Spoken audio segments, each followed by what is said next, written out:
Hi friends, அஸ்ஸலாமு அலைக்கும். இன்றைக்கி பச்சை மிளகா புளி மண்டி எப்படி செய்யலான்னு பார்க்கலாம்.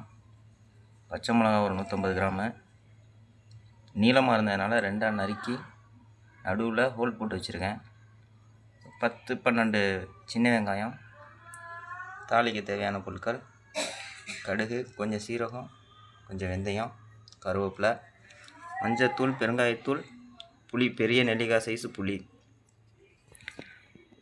காரத்தை பேலன்ஸ் பண்ணுறதுக்கு நான் கொஞ்சம் கருப்பட்டி எடுத்துருக்கேன்.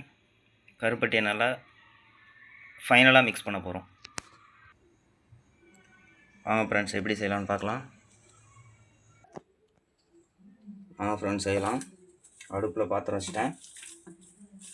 இது செய்கிறதுக்கு நல்லெண்ணெயில் செஞ்சதான் நல்லது. நல்லெண்ணெய் ஊற்றிக்கலாம். இப்போ கொஞ்சம் அதிகமாக தான் எண்ணெய் வேணும். தாளிக்க தேவையான பொருட்கள் போட்டுக்கலாம். கடுகு கொஞ்சமாக, வெந்தயம், சீரகம் கொஞ்சமாக.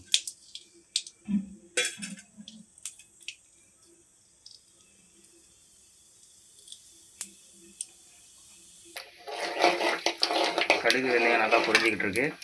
எடுத்து கொஞ்சமாக கருவேப்பிலை சேர்த்துக்கலாம். அரைக்கி வச்சு சின்ன வெங்காயம்.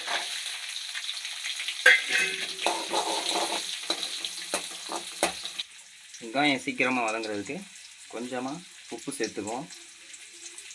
கொஞ்சமாக பெருங்காயம் சேர்த்துக்குவோம். நம்ம கீரி வச்ச பச்சை மிளகா நல்லா எண்ணெயிலே வேகணும். 80% எண்ணெயிலே வதக்கணும்.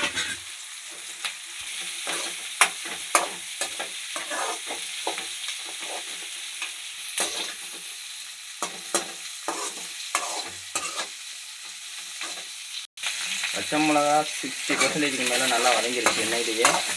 இப்போ பச்சை மிளகா கலர் மாறாமல் இருக்க மஞ்சத்தூள் போட்டுக்குவோம்.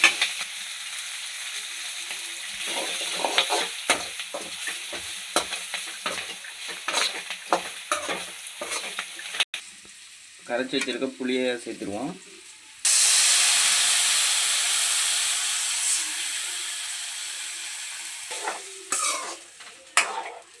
எண்ணெய் பிரிஞ்சு நல்லா புளி வற்றி வரணும். அது வரைக்கும் குக் பண்ணிக்குவோம்.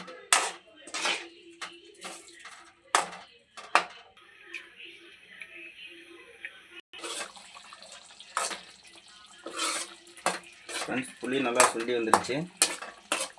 இந்த ஸ்டேஜில் வெல்லம் சேர்த்துக்கலாம். வெல்லம் இருந்தால் வெல்லம் சேர்த்துக்கோங்க.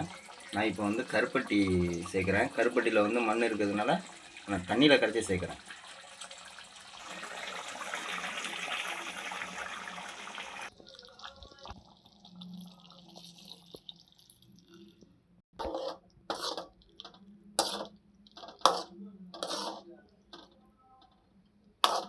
பழைய சாதம், தயிர் சாதத்துக்கு இதை அடிச்சுக்க வேறு சைடிஸே இருக்காது.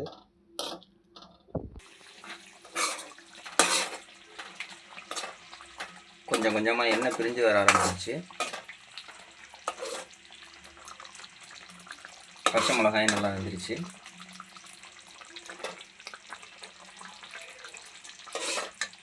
இன்னும் ஒரு 5 நிமிஷம் கழித்து இறக்கிடலாம். நல்லா எண்ணெய் பிரிஞ்சு வந்துருச்சு.